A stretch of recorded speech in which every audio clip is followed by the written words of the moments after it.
Before I start this video, I want to talk about the fact that I really don't like these kinds of CD cases where they make it look like little vinyl records and stuff like that. Like they're the little paper cardboard gatefold gatefold CDs. Never really liked them. Never really appealed to me at all. I have a ton of them. I have all of the Metallica CDs I own are on the paper gatefold, and Led Zeppelin, that's on paper gatefold. Oh, sorry about that. At first, I really did not like the concept of having albums like that, because if I'm putting the album between two jewel case CDs, it'll do that too. It'll smush it around and stuff like that. It's annoying to me. It's really annoying. But I feel like the Rolling Stones gave us the answer to this problem in 2000. I think it was 2003. Let me fact check myself here, because it'll tell me in the sleeve. I do believe it was 2003 where they put out a incredible remaster of Let It Bleed. Now, it's in the same kind of gatefold paper case, except they did something different that people like Metallica did not do. And what they did was they put the plastic, 2002, there it is right there. I was close, almost. They put the plastic regular casing as you would see as inside of a jewel case here. And they put it to where it is the kind of more modern looking gatefold kind of like thing, except it's not gonna look dumb and smushed all together when you put it between two jewel cases. That was always just a pet peeve of mine. I don't know why. My Metallica CDs here, as you can see, I don't know if you can see it very well. My Metallica CDs right here, they're always like smushed together, and they're just really weird where they are. They're just really weird, and I really do not like that much. But I mean, what are you gonna do? I just live with it pretty much myself. But yeah, today we are actually doing a review though on the Rolling Stones' Let It Bleed. Now, this is an album everyone should have in their collection, whether it's CD or vinyl or cassette, anything. You have to have this album in your collection if you're a serious collector like I am, because this is what defined a lot of the Rolling Stones music. When it kind of blends that gritty rock and roll and that country music sound together into one album. And this is that album. It is an iconic album that you cannot not have. It was one of the last albums with the late Brian Jones on it. He tragically died in, I think, 1967. So I'm just gonna have to fact check. Good God, I cannot speak today. Fact check that one for me. Yes, 6'7", get it all out, people. All right. 1967, I believe it was that he passed away.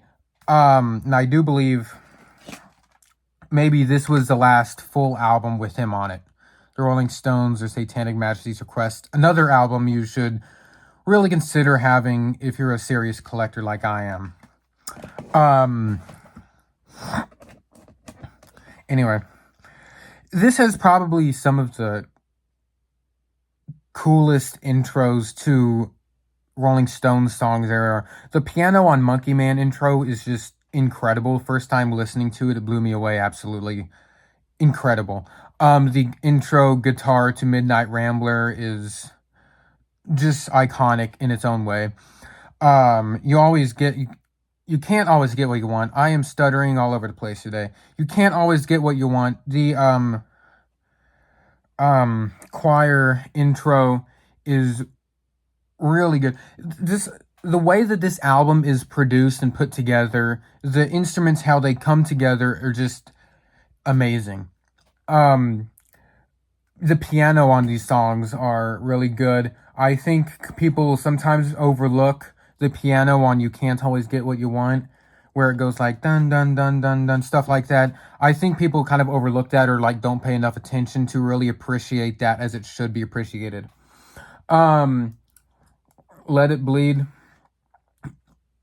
um title song, title song of the album. Really good into the A side of the album. Give Me Shelter is a really good introduction song. I think amongst all the Copperhead Road and stuff like that about Vietnam War, and there was another song I know that's about Vietnam War from a whole different time period, by the way. Rooster by Alice in Chains is all about, you know, Vietnam and being in Vietnam. Bruce Springsteen, Born in the USA, all the stuff like that. Nothing can compare to Give Me Shelter. It's just an incredible opening to the album and an incredible interpretation on as a protest song against the Vietnam War and just war in general. Guns N' Roses, Civil War, stuff like that. You know, that's all good too. All the anti-government songs like Teenagers by My Chemical Romance or any really American Idiot by Green Day, stuff like that. You know, those are all good, like F the government kind of stuff, and stuff like that. You know, we need to stop the wars that are always going on and stuff like that. Gimme Shelter, though, is like so relevant from the time that it came out and is still relevant to like present day. Country Honk, I have a feeling that was kind of like we're filling it in like a fill, kind of a fill song. I can't even think of the word. A filler. I was close. A filler song. And it was just like another variation of Honky Tonk Women. I probably shouldn't have to hold this up the whole time. Good Lord. Look like an idiot doing that. I think it's just kind of like a different, more cleaner, I guess, in a way, version of Honky Tonk Women. It's different. It was actually heard Country Honk before I heard Honky Tonk Women, surprisingly. I don't know how, I don't know why. But I'd honestly prefer Honky Tonk Women over that. And I think if you're like a real Rolling Stones fan, you would too. You Got the Silver, and Love in Vain. The two more slower songs on the album. I could talk about this album forever. So, they're the slower songs, kind of like the sadder songs and stuff like that. But at the same time, they hold like the meaning of like, they're more slower love songs, heartbreak songs, I guess. Love in Vain being, you know, everything's messed up and she's leaving pretty much and stuff like that. You Got the Silver, I guess. I really never understood that song. That's never really been one of my favorites on the album, so it's just kind of it's on in the background, kind of like song. But it is a good song. It's a really good song. This is obviously 100% a 10 out of 10 album. I think I pretty much covered all the songs. Not even to mention just the art, the cover, the face of the album, the cover art, just the meaning of it. We have a reel, old movie reel or a music reel. I can't remember which one it was. Rolling Stones, Let It Bleed. I think, okay, that makes sense. It's a reel, like one of the old, what are they called? Not 8-tracks. 8-tracks are small. Reeling in the years, don't know the time. The reel for music reel. I don't have any of those. Then we have a clock face. We have a pizza. We have a bike tire, and we have a regular cake on the top here. We have the Rolling Stones vinyl on the old looking record player. Looks like one of those vintage record players your grandma has in her basement. From like the 1800s, old Victrola. And it has the vinyl here. And if you look on the back, everything's a wreck. It's all destroyed. The vinyl record's broken. The pizza's half-eaten. The cake is a slice taken out of it. The bike tire's all patched up. Everything's messed up. It is a movie reel. Okay, I can see it here now. It's a movie reel. I never really noticed that specific part right there, but yeah, it's a movie reel. The needles all gone and messed up. I can't remember. I used to know who actually made the cake. I can't remember. I can't think of it. But I know that I saw a thing where Mick Jagger and Keith Richards were talking about how they ate the cake afterwards, and it was actually really good. Um, this album is full of studio musicians. It reminds me, and I know I reference Steely Dan a lot in my videos. I'm a huge Steely Dan fan, if y'all didn't know. But Steely Dan is known for having, really, especially in their later albums, when they weren't specifically like a band, they had studio musicians come in a lot, and I think that was mostly on Gaucho and, well, Two Against Nature and Everything Must Go. All those, the last three albums by Steely Dan, I think they were really bringing in the studio musicians when they were doing that. But I don't even think I have to do a video on the Rolling Stones' Let It Bleed. I think anyone that's ever listened to the Rolling Stones' Let It Bleed and paid attention to the Rolling Stones' Let It Bleed knows that this is an incredible album that defined rock and roll history. And if we didn't have this album, I don't know where rock and roll would be. I don't know where music would be in general, but I think this just defined the way the Rolling Stones, and with as much as the Rolling Stones defined music in general, not even rock and roll and mostly, like music, like you could ask like your favorite rapper and they might say, a lot of the music these days are inspired by the Beatles and, the Rolling Stones, stuff like that. And like a lot of the stuff that we have today wouldn't have happened. It's like how rock and roll wouldn't have happened if Muddy Waters and stuff like that didn't exist, if Elvis didn't exist, B.B. King and stuff like that, who also rock and roll wouldn't exist if jazz music didn't exist. So if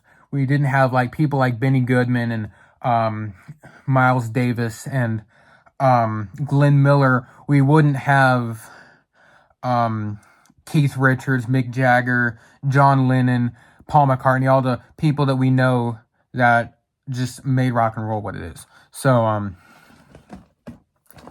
10 out of 10 album. In fact, I could go over 10. I would say it's probably a 20 out of 10 album. I mean, it's just one of those albums that you'll just hear for the first time and you'll be absolutely just blown away by it, hearing it for the first time. And there are a lot of those. And I'm going to reference Steely Dan again. This is one of them. This is one of those albums that you will listen to for the first time and you'll be like, holy shit, and then you'll have to listen to it again. For me, it was Asia, but it was also Animals by Pink Floyd. It was, and I stand firm on this ground that this is a criminally underrated album, and it's Guns N' Roses, The Spaghetti Incident. Just criminally underrated. And it's just one of those albums that you hear for the first time and you're like, holy shit. And Pink Floyd, Dark Side of the Moon. That's another one. But there are just so many. There's so much great music out there. And I know people listen all this new stuff that's coming out, like pop and rap. I don't like a lot of it. Most of it. A huge majority of it I just do not like listening to. I am, however, a big fan of Billie Eilish. I don't know how that came along. Don't know how that happened, but I just like her. So, thank y'all for watching. I will see y'all later.